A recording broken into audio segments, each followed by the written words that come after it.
Olá, o meu nome é Paulo Cogos. Esse vídeo aqui é um apelo que uma amiga minha pediu para fazer, a Maria Fernanda, contra a gangue Anvisa. Eu vou deixar depois os links na descrição do vídeo para que vocês possam ir até lá e pressionar esses canalhas da Anvisa. O que aconteceu? Além de todos os desmandos e todas as barbáries cometidas por essa gangue, está acontecendo mais uma.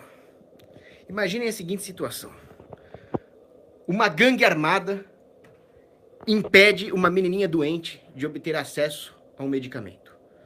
Vocês ficam pensando que tipo de organização criminosa seria capaz de semelhante ato? Vamos estratificar o crime. A máfia italiana, a máfia japonesa, Yakuza, a máfia russa. Não, eu não consigo imaginar o Dom Fanucci, o Dom Corleone, por pior que eles fossem, cometendo um ato de tamanha baixeza, impedir uma menininha doente de obter medicamento. Então vamos descer um nível. Sendero Luminoso, FARC, PCC, Comando Vermelho, ADA, bala na cara. Realmente eles são demoníacos, mas nem eles chegariam a esse nível de baixeza. Impedir uma menininha doente de obter um medicamento. Vamos descer mais um nível, Estado Islâmico, Al-Qaeda, Irmandade Muçulmana. Realmente eles querem que todos os não islâmicos morram, e a menininha não é islâmica. Poderia ser eles. Mas não é, porque eles não teriam tanto capricho na maldade. O dinheiro deles não cai do céu. Teria que ser alguma organização criminosa que tenha uma sofisticação tal na sua maldade, um capricho em cometer maldade tão grande, e ao mesmo tempo uma linha de financiamento tão mastodôntica, que eles possam se dar a esse luxo de maldade. Então vamos descer mais um nível. O que pode ser pior que o Estado Islâmico? Resposta: governo do Brasil. A pior gangue, pelo menos nesse território aqui. E o governo do Brasil tem um braço que consegue ser um braço radical de maldade dentro do governo do Brasil, que se chama Anvisa. A Anvisa é uma das piores facções criminosas dentro da organização criminosa que é o governo do Brasil.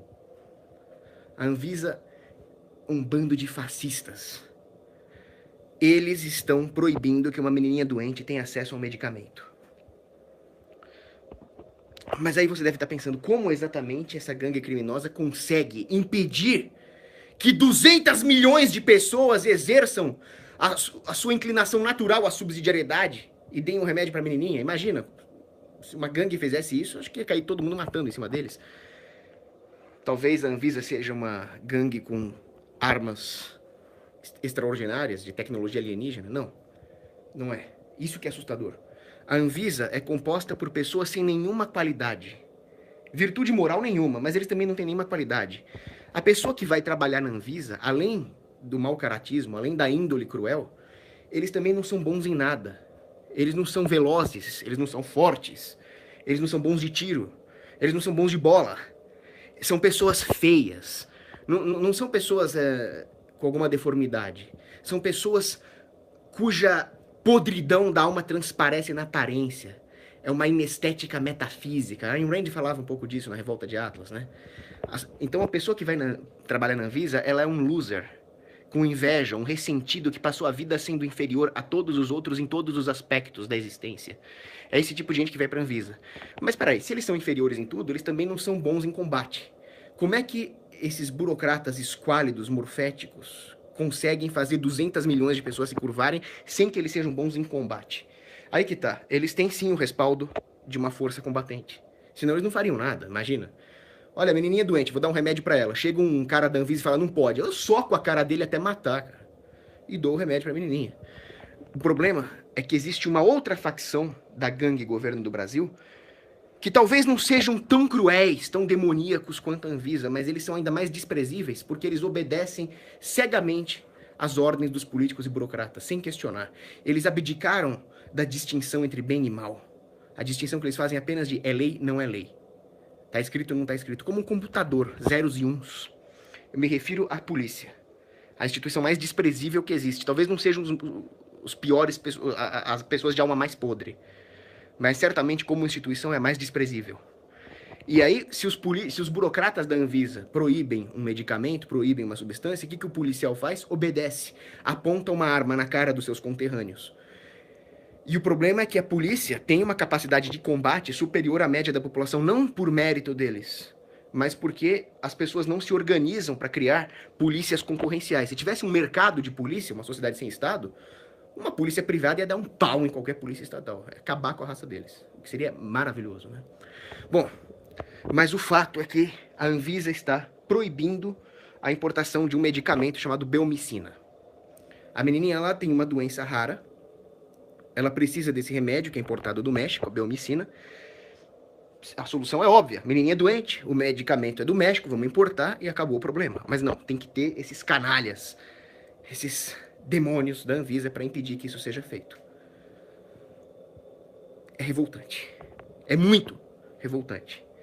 A mãe da menininha se chama Luciana Magalhães, ela está fazendo um apelo para que nós escrevamos lá um e-mail para a caixa de entrada da Anvisa e pressione até eles se dobrarem. Tem um vídeo do Rafael Lima, o Rafael Hyde, do Ideias Radicais, que fala para fazer isso de forma educada, porque as pessoas da Anvisa são boas pessoas. Eu discordo completamente do Rafael. A prioridade, é claro, é que nós consigamos, de alguma forma, fazer com que o remédio chegue na menininha. Se para isso você tiver que ser mal educado, seja. Porque os caras da Anvisa merecem ouvir isso. Pressionem, xinguem, mostre a verdade.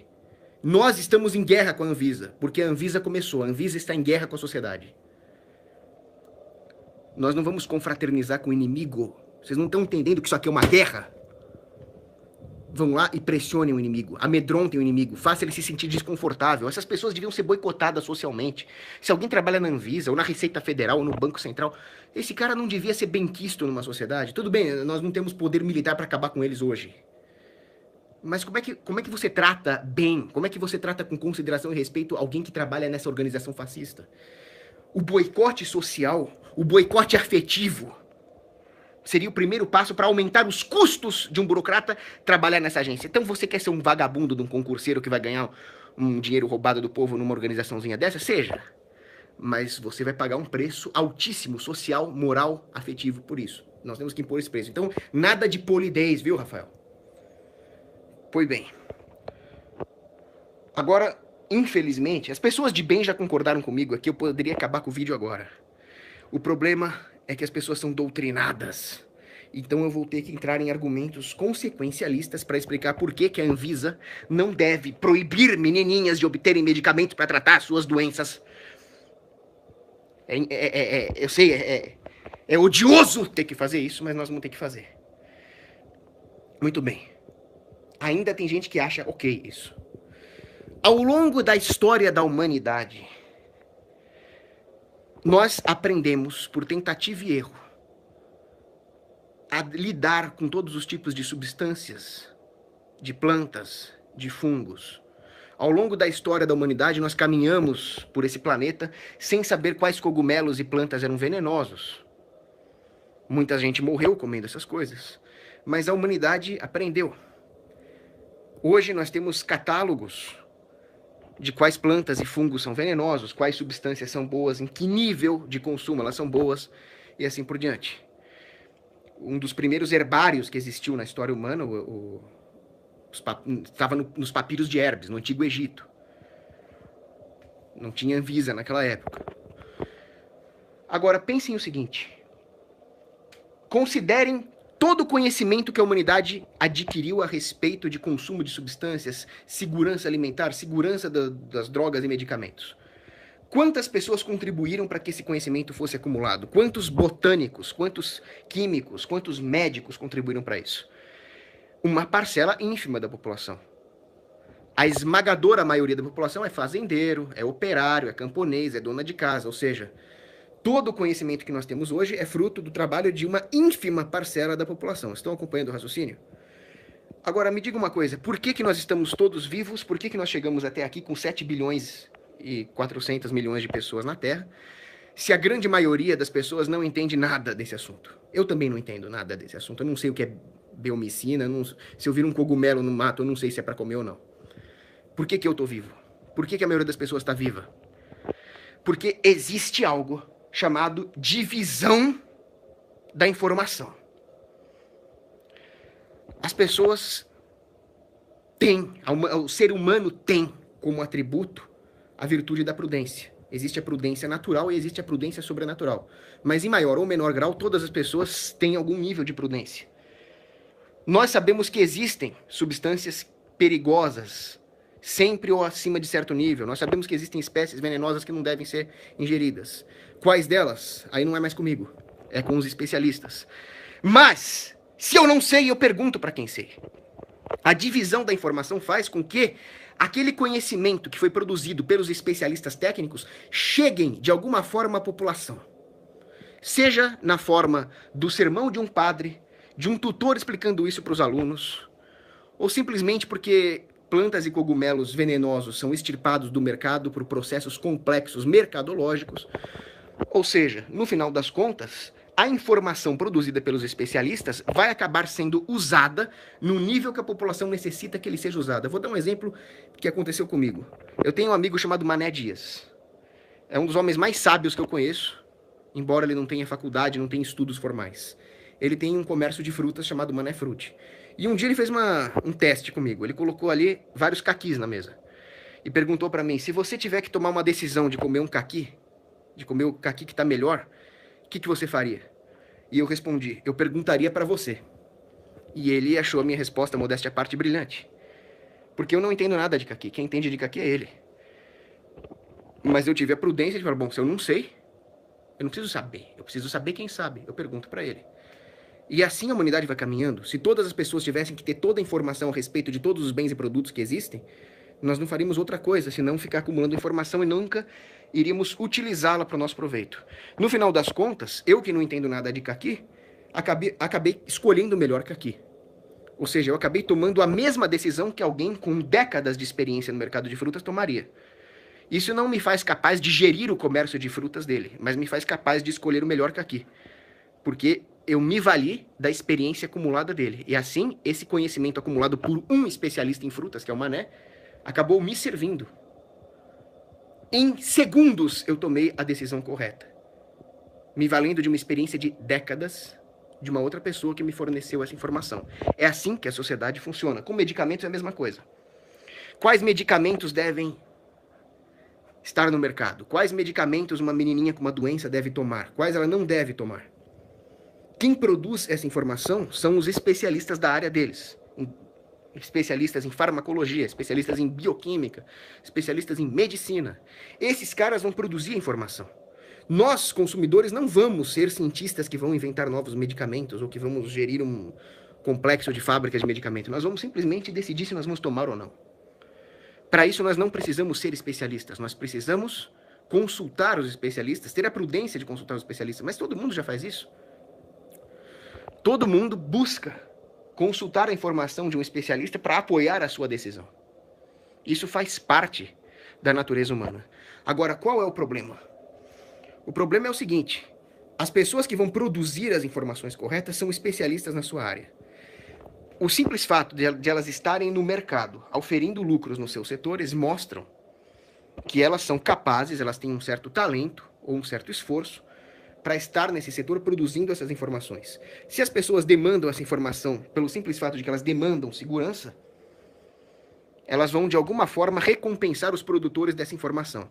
E aí o mercado funcionaria perfeitamente. O problema é que vem um burocrata e se mete no meio desse processo. Um canalha que trabalha na Anvisa. Mas como eu disse, um cara que trabalha na Anvisa, ele não é bom em nada. Ele nunca poderia ser um empresário num mercado honesto e desregulado. Ele nunca poderia ser um cientista, ele não tem inteligência para isso. O que ele tem é a capacidade de fazer o mal. Então ele vai lá e se mete no mercado. Então nós não temos mais um especialista no seu setor produzindo informação. Nós temos uma informação arbitrária, provavelmente falsa, de um burocrata que não entende nada daquele setor e que muito provavelmente, não sejamos ingênuos, está tomando essa decisão motivado por fatores políticos, não por fatores técnicos. E aquele meu direito e dever moral também de procurar a melhor informação no mercado? Como é que fica? Eu não tenho mais esse direito. Eu sou obrigado a acatar a decisão de um burocrata que toma essa decisão por mim. Eu não posso mais falar, olha, eu acho que esse remédio é bom para mim, porque eu falei com o especialista A, B e C. Não, eu sou obrigado a não tomar esse remédio, porque um burocrata da Anvisa disse. Ou, depois de serem aplicados os malditos impostos sobre medicamento, ICMS, por exemplo, eu sou obrigado, por motivos financeiros, a comprar um genérico. Mas quem disse que o genérico é seguro? Não é. Mas um burocrata disse que é. Então isso é enfiado goela abaixo de um povo depauperado pelos impostos. Que sociedade é essa? Por que que o Estado faz isso? O Estado faz isso como uma espécie de... Poderíamos chamar isso de... o oposto de uma motivação. Seria uma desmotivação que o Estado gosta de impor à população para que eles realmente se sintam incapazes. Eu não sou capaz de escolher o remédio que eu vou tomar. Eu não sou capaz de escolher a comida que eu vou comer. Um burocrata escolhe isso por mim. Por que desculpa o burocrata usa? A desculpa do burocrata é que eu sou incapaz. A desculpa do burocrata é que eu não tenho prudência. Olha, talvez eu não tenha mesmo. Então, temos que ter os burocratas. Não, eu até poderia me dar o trabalho de ir atrás da informação correta, mas... não, eu não tenho essa capacidade. Só o Estado tem essa capacidade, só os burocratas têm. E aquilo vai sendo enfiado por osmose na cabeça do povo. Eles vão se achando controláveis, e assim eles vão se tornando realmente controláveis. Porque se eu não me esforço, se eu não me rebelo, se eu não vou atrás daquilo que eu preciso, e eu começo a realmente achar que tudo está na mão dos burocratas, eu vou realmente me tornando controlável, moldável. E é exatamente isso que o Estado quer que nós sejamos. Quanto mais controláveis, quanto menos virtuosos, melhor para aqueles que detêm o poder, melhor para aqueles que anseiam por nos controlar. É por isso que o Estado proíbe o medicamento. O Estado Islâmico não faria isso porque isso não traz nenhum ganho estratégico, tático ou financeiro para eles. O Estado faz isso porque ele já é um poder consolidado. E a manutenção de um poder consolidado requer a subversão de todos os aspectos morais, lógicos da sociedade, todos os mecanismos que de outra maneira funcionam perfeitamente sem o Estado. É por isso que eles fazem isso conosco. Um homem, uma pessoa tem que criar regras para si próprio. Ela tem que seguir essas regras. Se uma pessoa não cria regras para si própria, ela vai acabar sendo controlada por alguém que vai lhe impor regras. Quando um homem quebra as regras que ele impõe para si próprio, ele acaba sendo controlado. Nós temos regras. Uma das regras mais básicas que existem é não sair comendo, injetando, cheirando qualquer coisa que aparecer. E nós temos que seguir essas regras.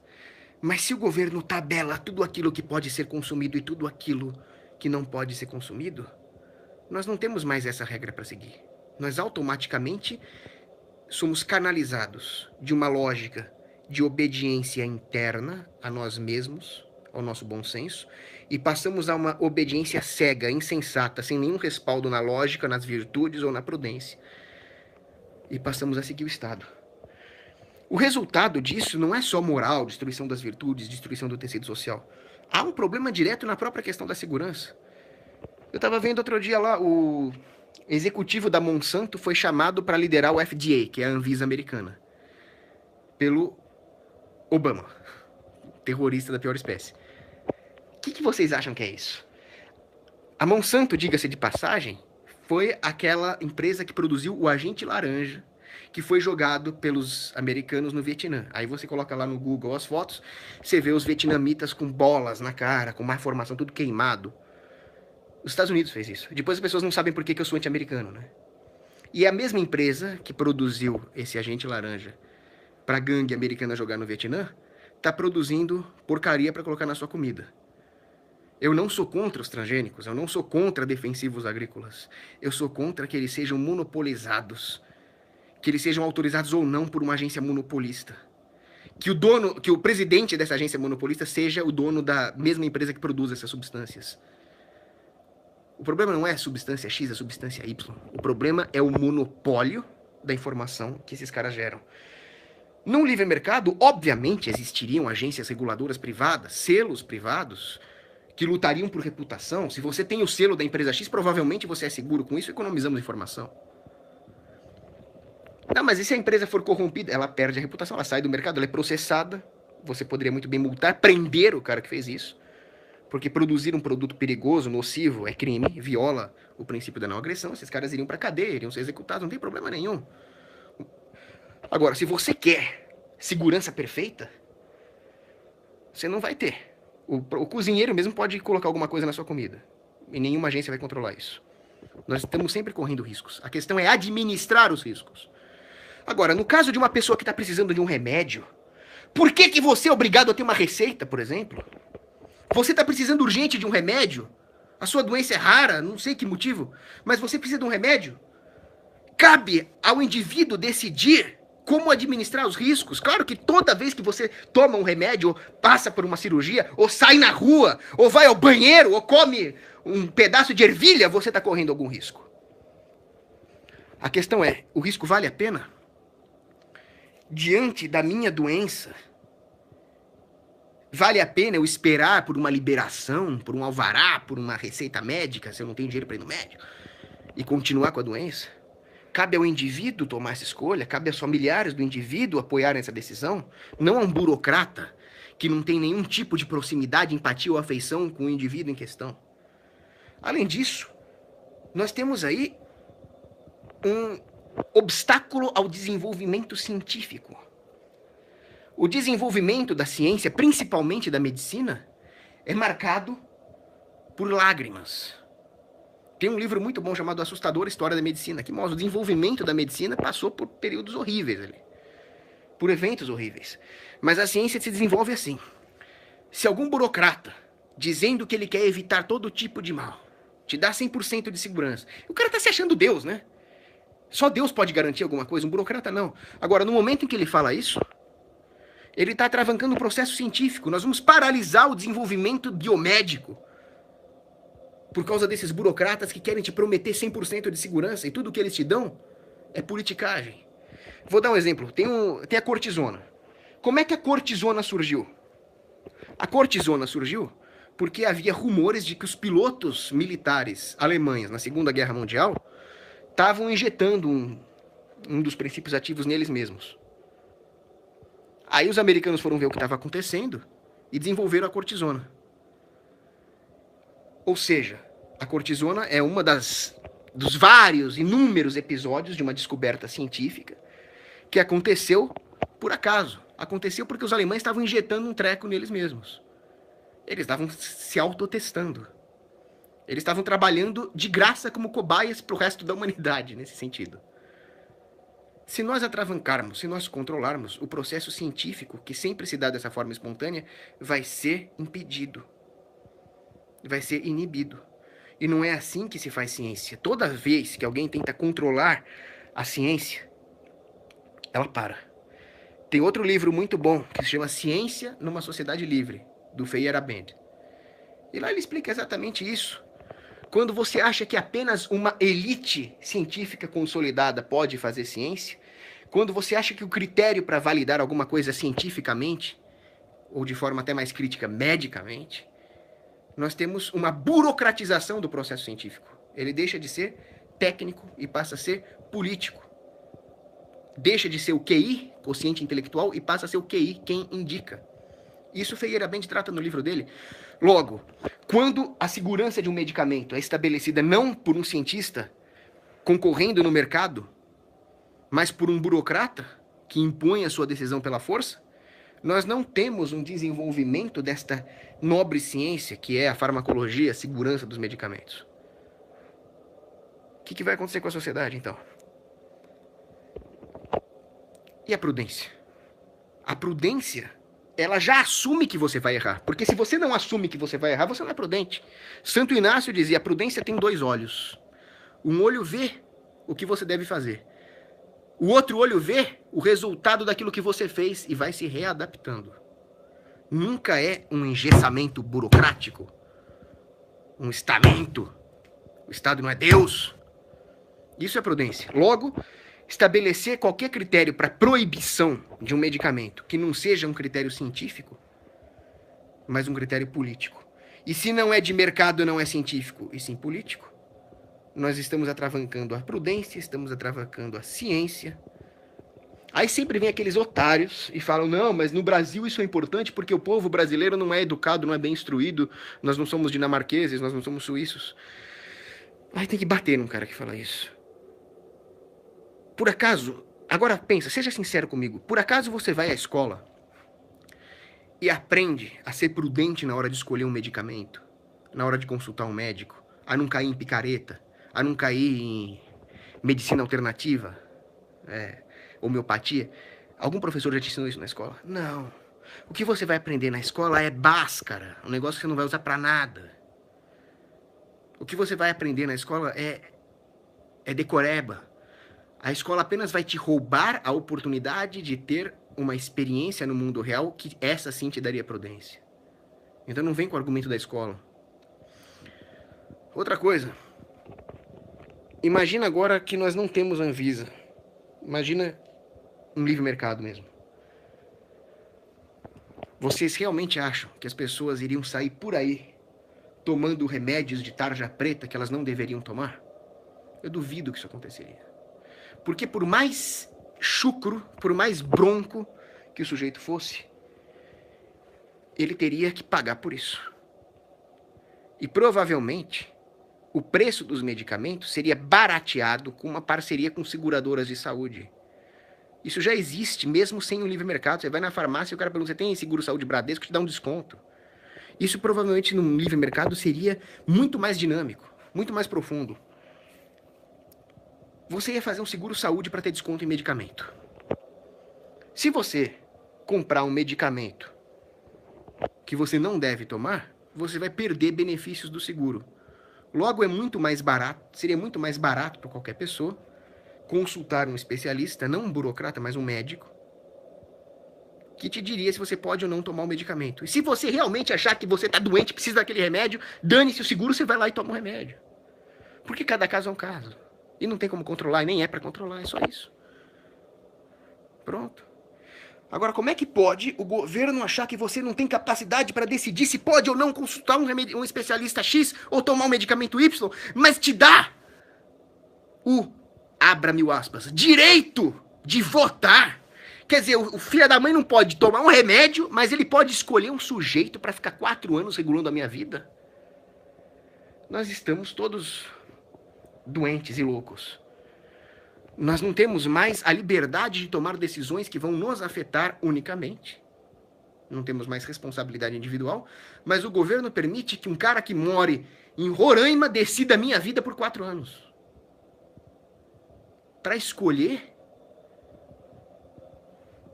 políticas macroeconômicas, o analfabeto lá tem capacidade. Os democratas acham isso. Mas para tomar um remedinho, não. É uma incoerência que só pode surgir depois de anos de doutrinação estatal. Não dá. Bom, é isso. Eu vou deixar os links na descrição para que vocês escrevam e-mails para a diretoria da Anvisa e pressionem, botem medo neles até eles liberarem essa porcaria desse medicamento. Um abraço. Cadê o X? Ah, tá aqui.